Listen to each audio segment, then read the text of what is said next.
Welcome to the Inner Slot podcast, doing mock draft 2.0. Once again, I've done a quick mock draft, and the guys are going to take a look at it. We're going to go through 5 at a time. They'll give us their thoughts and anyone who stands out, anything they think could or shouldn't happen, or anything like that. So start us off the same way every single mock draft ever this year will go.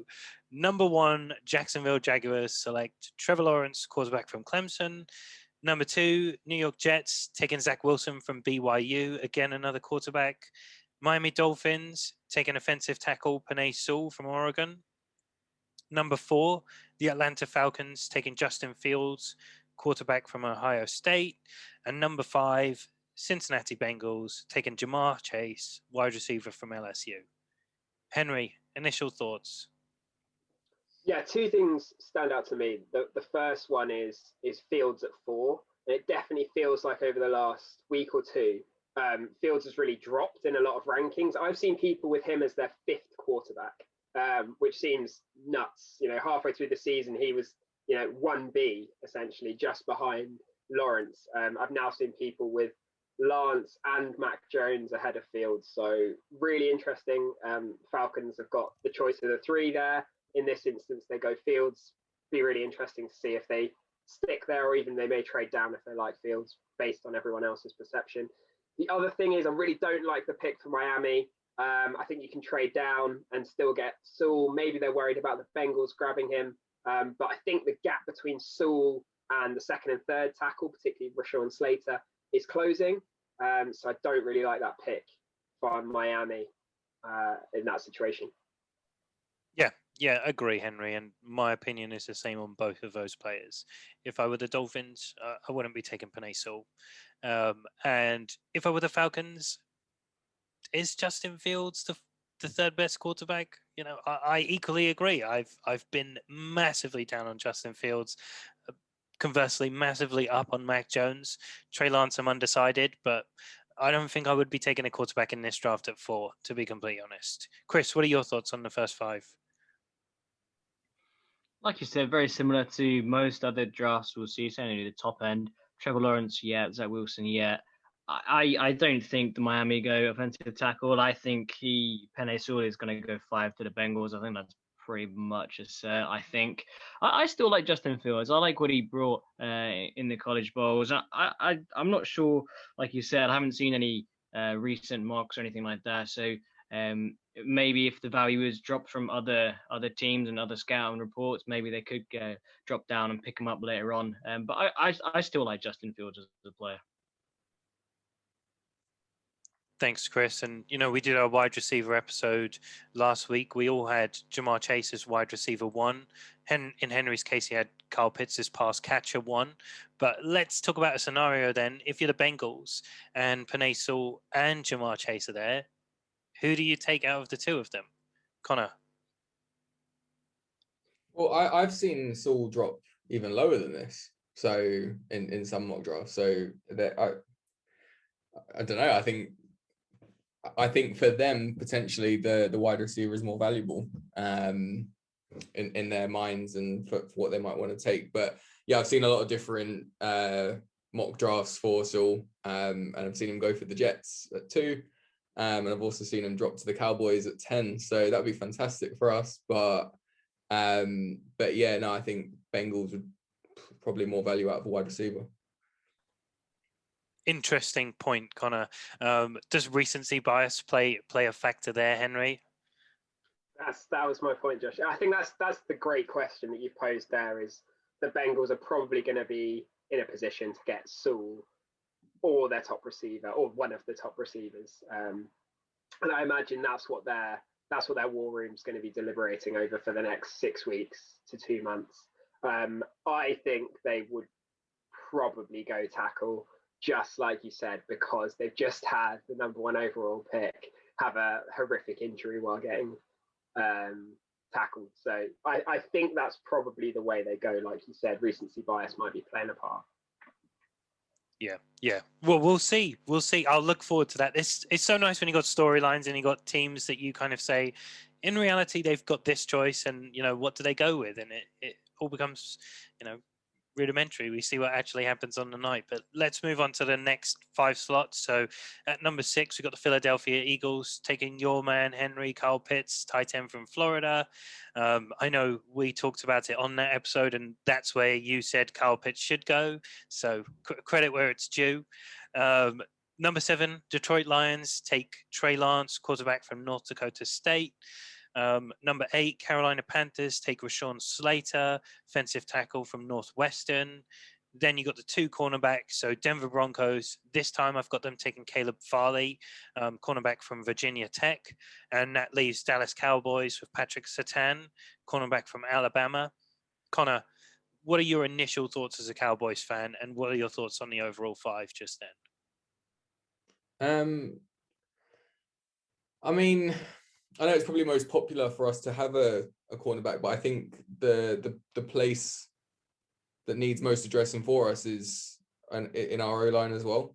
So I do think that needs to be fixed first, and if there is the potential to take one of the top offensive tackles, I think that'll be where the Cowboys end up going. So hopefully a player like Saul does drop, like some mock drafts predict, or a Slater drops as well. So yeah, I think for the Cowboys bias on my side, I would be thinking offensive tackle. Yeah, thanks, Connor. Henry, why don't you give us your thoughts on the top 5, and then maybe you could answer the question of where you see the difference between a round 1 offensive tackle and a round 2 offensive tackle in this draft compared to a round 1 cornerback and a round 2 cornerback for the Cowboys? Yeah, good question. Love Pitts at 6. Glad to see he's moving up. I think he will go top 10. I'm very, very confident of that now. Really interesting pick for the Lions there. I love that, picking up Trey Lance. Obviously, they just acquired Jared Goff. 2 very different quarterbacks there in Goff and Lance. So interesting to see how that would play out in Detroit. Really don't like this spot for the Panthers. I think Pitts and Lance would have been 2 players they'd have loved to see at 8. Both have been plucked ahead of them. So they don't get either of those players. For the Cowboys, yeah, I quite like that pick. It would team them up, 2 Alabama teammates in their backfield with Diggs last year, with Surtain.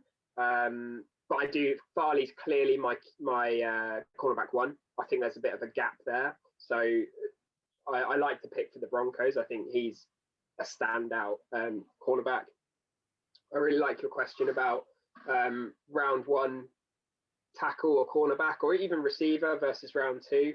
I think there's some really good offensive tackles in this class. I do like them, but I think offensive tackle is one of those positions where you don't want to skimp on it. You want to get a good player that you think has translatable skill sets. If you're going to play tackle in the NFL, you need a lot of stuff. You need to be athletic, have really good feet, be incredibly strong, be 6'5" plus. So many different things. There's just not many of those humans on the planet that can be an NFL offensive tackle. They're very unusual people. So I always sort of lean in that situation that the tackle, but it really does depend on class by class. You have to make that call. And one of the things that we talked about before is you take a receiver in the top 10. What's the difference between Devonta Smith and, say, maybe Rondell Moore? Maybe you could get him top of the second, maybe, compared to the difference between Pitts and Pat Freiermuth. You know, that difference is enormous.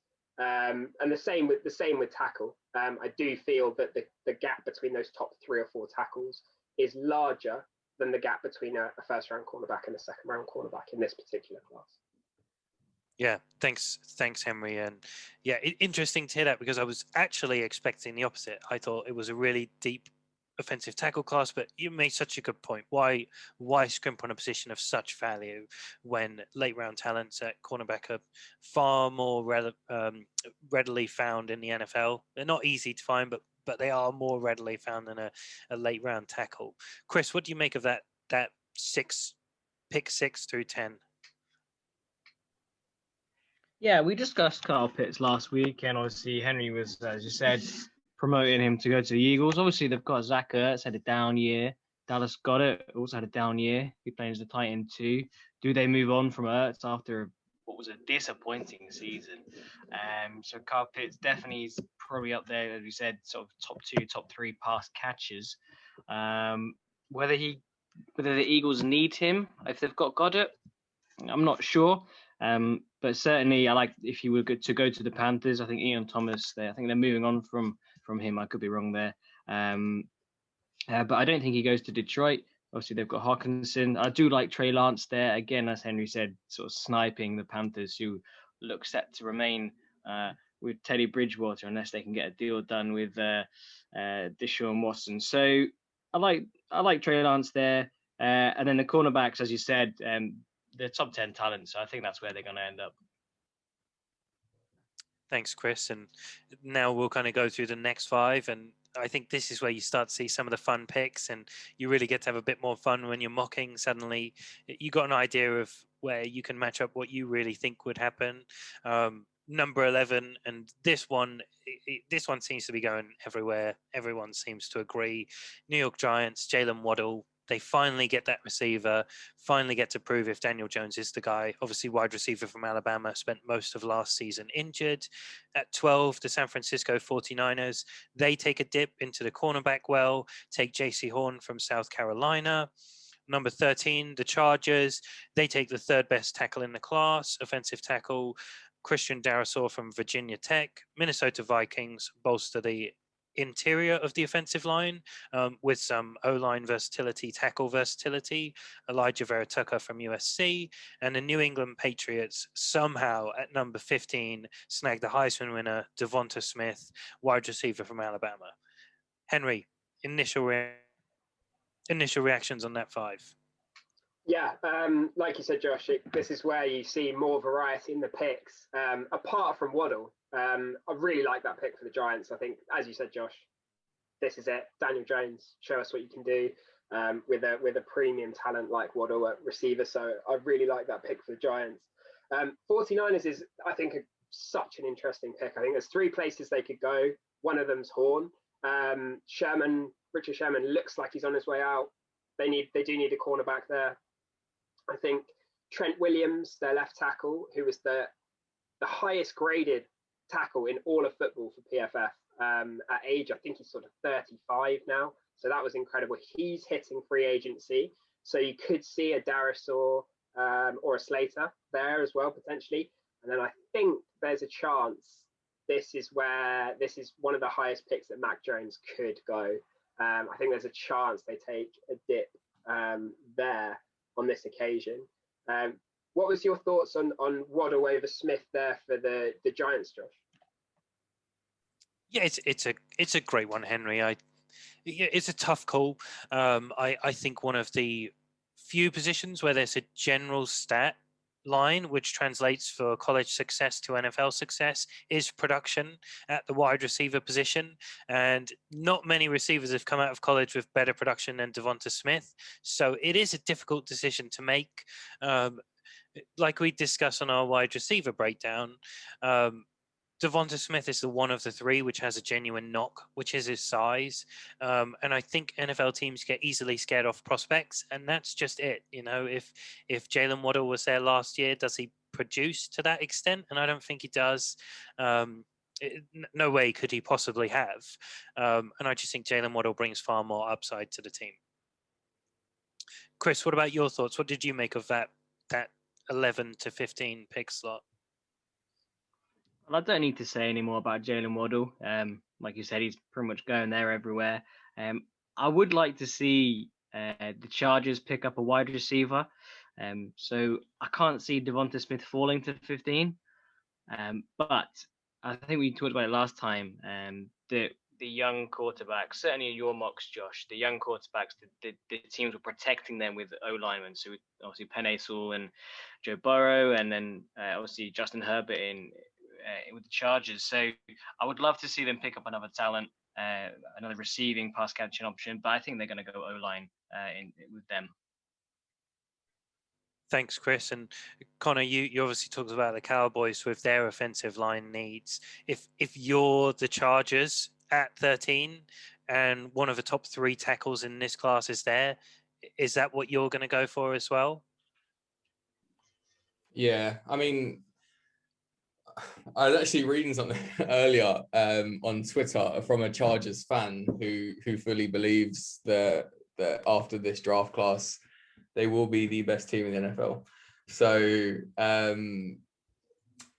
yeah, maybe an offensive tackle is the way for them to get that done. I think they certainly need to protect Herbert, don't they? If they want to see him continue to shine. So yeah, I think that's if that's the direction that the fans and obviously the organization want to go in, then yeah, they'll need to protect him more than anything. Yeah, and are the winners of this top half of a draft, based on where they're picking and who they get, do you think we could say the New England Patriots are the winners for getting Devonta Smith at number 15? I mean, they need receivers, right? Yeah, they need a receiver like a hole in their head. They need a quarterback as well. Yeah, they need everything. For once, they need everything. But yeah, I think, when I was doing it and when I was mocking the draft and I came to 15 and there was Devonta Smith, I just had to think to myself, like, he's got to go, and it has to fall into New England's lap in this mock. Surely someone will, but the next 5, so at 16, this one got massively ruined by JJ Watt signing, but I've got the Arizona Cardinals taking Jalen Phillips, which I still think is a possibility. Edge from Miami. You take someone with high upside, train him up with one of the best teachers that you can get now in JJ Watt. So let's see, maybe I'm completely wrong now. 17, Las Vegas Raiders. I've got them taking Kwity Paye again, edge from Michigan. Then you've got 18, Miami Dolphins' second pick, taking Micah Parsons, a linebacker from Penn State, who was dropped massively in this mock draft. Number 19, Washington football team. They pulled the trigger on Mac Jones, quarterback from Alabama. One slot ahead of where I had them last mock, which was Chicago Bears, who again pick at 20. This time they take Rashad Bateman, wide receiver from Minnesota. Chris, what are your thoughts? Did you factor in the Alex Smith news for their football team there? I wish I could say yes, but as the Alex Smith news came out at about roughly the same time as JJ Watt's news, I think that would just make me look inefficient. So no, I didn't factor that in. I just thought they needed a quarterback. I would definitely agree. Even probably without the Alex Smith news, even if they're keeping him on the roster, I think they do need to go quarterback in this draft. Whether they move up potentially, not too sure.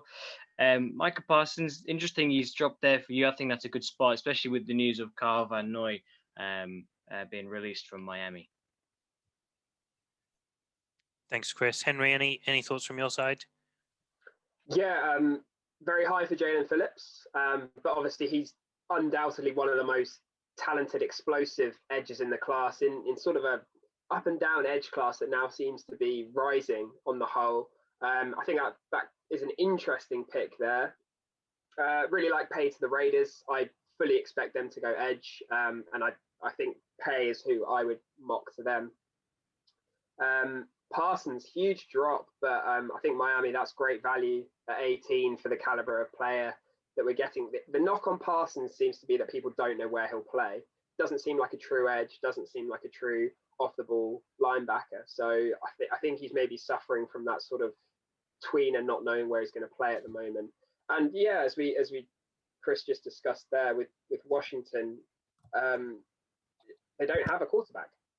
They literally don't have a quarterback. I mean, we saw the heroics of Taylor Heineke in the playoffs, but if you're rolling into a season with him, then that's an interesting approach. But Haskins obviously gone. Smith's now not going to be back, so they seem to put themselves in a situation where they're going to have to get someone quick on that.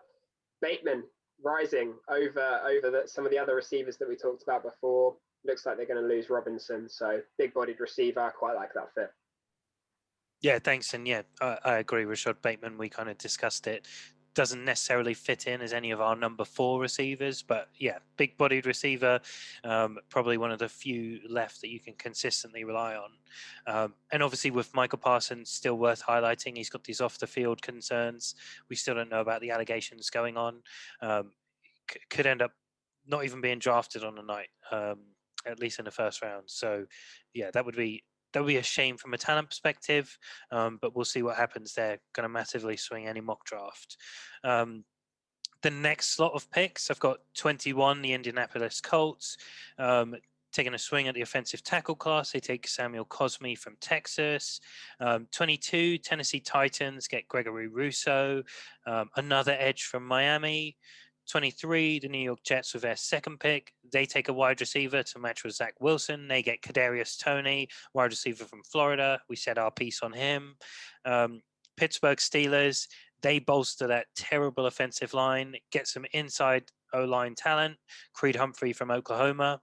And then we go back to back with offensive linemen at 25, Jacksonville Jaguars. Again, their second pick. They take Alex Leatherwood, tackle from Alabama. Look to support their first pick in Trevor Lawrence. Henry, thoughts? Yeah, so it's a very unsexy 5 picks, that, isn't it, with 3 offensive linemen. I think Titans and edge is going to be mocked all the time. Looks like Clowney is going to be a free agent again. So I think they probably will go edge. Everyone knows it, much like the Raiders. And the receiver that I want to see fall to the Packers, Kadarius Toney, is taken off the board just a few picks too early. As discussed in our wide receiver episode, I really, really like Toney. I think he's got a lot of potential to have a really, really good NFL career and contribute as a rookie as well.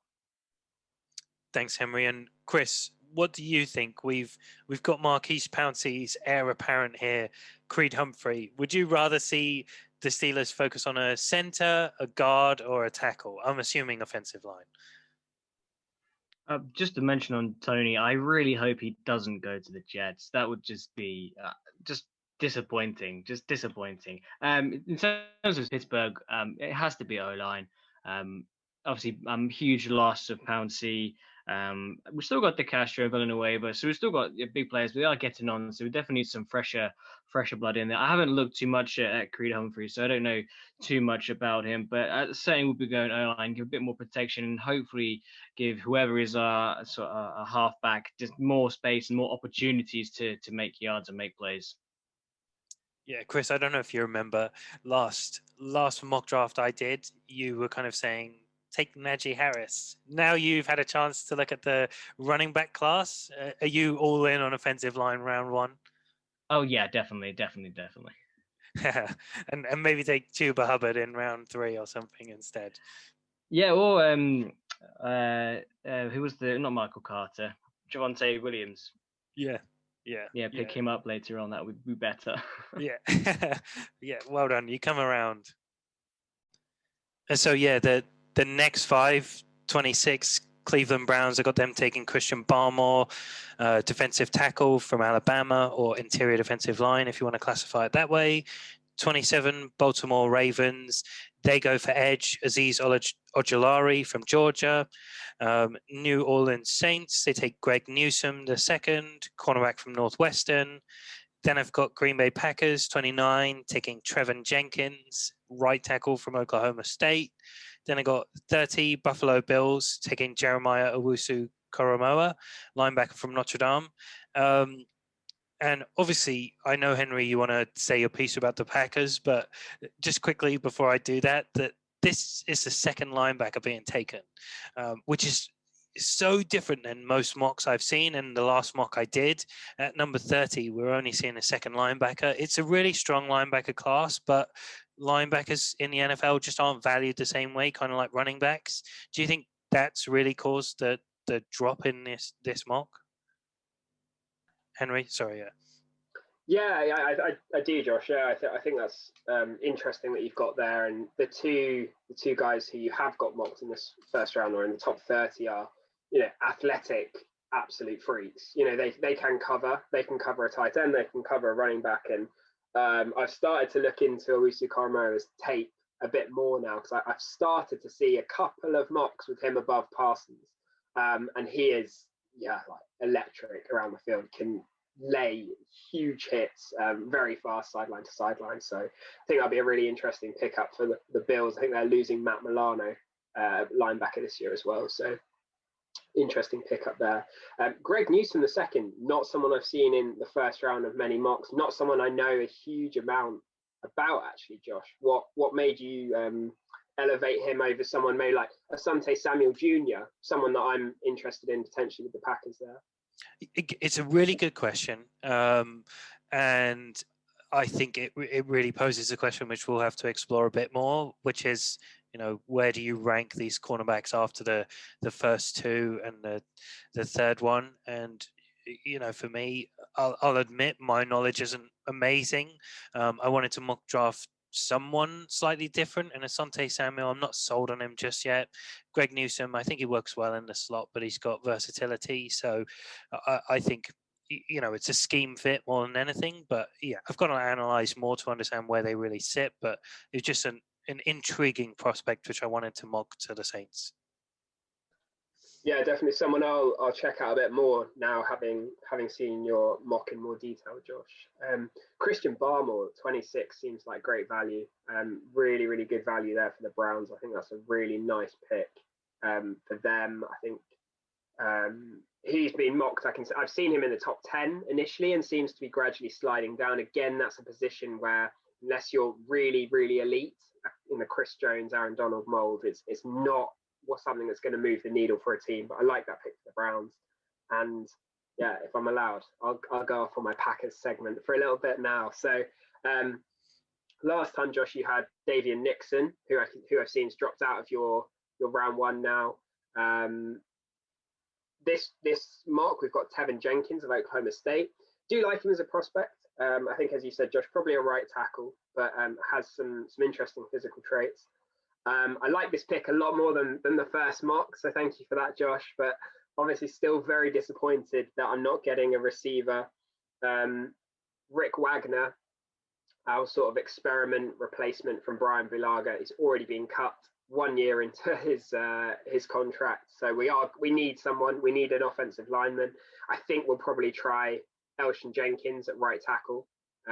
He's played guard most of his career with the Packers so far, but made the Pro Bowl this year. The other spot, and I've already mentioned it, would be a cornerback perhaps here. We know what happened to Kevin King in the playoffs, and he's now going to be leaving us. So I think a cornerback is definitely in play here with how the board's played out with Tony and Bateman gone. I don't hate the pick. Don't hate the pick, Josh. I think that's I'd be all right with that. So thank you for that improvement. Thanks, Henry. I think it's the best compliment you can hope for when you do a mock draft that someone doesn't hate your picks. So I will take that. I will take that very kindly. Chris was obviously relatively pleased with Creed Humphrey too, so I've done well. Connor wants Penei Sewell to fall all the way to 10 because someone mocked that, but who knows? I don't think he hated the pick either, so I'll take that as some positives. It's a good point about Jeremiah Owusu-Koramoah, because for me, when I was picking the Dolphins, I was really having to weigh up the balance between Parsons and Owusu-Koramoah, and in reality, it's just Parsons' draft stock, which for me stuck him there. But there's not many teams who I think would consider a linebacker in the first round, but I wouldn't be surprised if we went at number 18 instead and we flip-flop these ones around. But yeah, and then great point about the defensive tackle class or interior defensive lineman. Another undervalued position at the draft stage, just because of what you can get on day 3 compared to day 1. Last 2 picks. 31, the Chiefs take Wyatt Davis, interior offensive lineman from Ohio State. I believe this is the exact same pick again. I know they definitely took an interior offensive lineman in my last mock. And then at 32, the Tampa Bay Buccaneers do take another linebacker, Zaven Collins, who I think has some pass rush flexibility. But I just think he just adds another weapon on the defensive side of the ball. Keep that championship window open just a little bit longer. What do you make of those last 2, Henry? Yeah, I need to check in on the Bucs linebacker situation, but I have a feeling Levante David might be either a free agent or nearing the end of his contract. So if that's the case, I like that fit even more. But yeah, the Bucs in just a situation where you can take the most impactful player or the one who's going to see the field the most, whatever you're thinking. Their window is now. So whatever helps you win this year.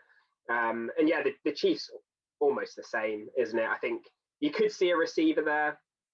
I think Sammy Watkins is probably not going to be around much longer, so I could see a receiver there.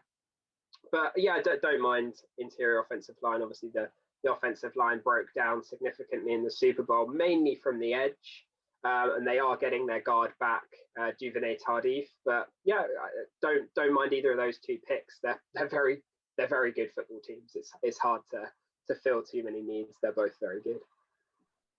Yeah, absolutely. Well, thanks, Henry. Thanks for tuning in. That's the end of a mock draft. Stay tuned. We'll do some more interactive ones as a group, but obviously we'll have some more to follow as well. Thanks again.